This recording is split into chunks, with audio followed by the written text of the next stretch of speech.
Айгел ана, Ғабиден Қожахмет, оқитын Құлтаспа Жанару Еламан қызы 3-ші сынып оқушысы.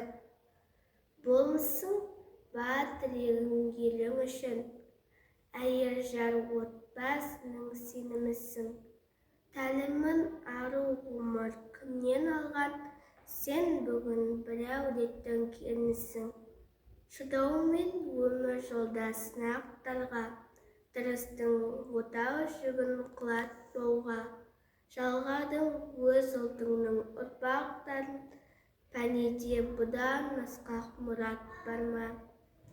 Перзентке арнадың да танымыңды, болмаса дедің соның әні мұңды. Жұртыңның бойға сіңген қасиетімен ұрпаққа бердің текті тәліміңді. Көрсетіп ар жолының дұрыстығын, дегенде осы жолмен ұғыс күнім.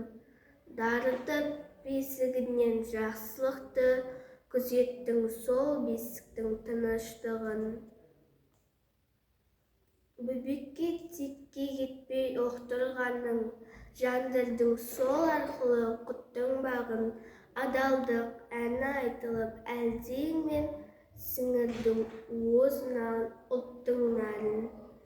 Жүрегің перзентке ортақ төгетін, санамай біреуінен ерек білін. Үйреттің ұл қызыңа үлгі етіп, өмірде әке сыйлау керектігін.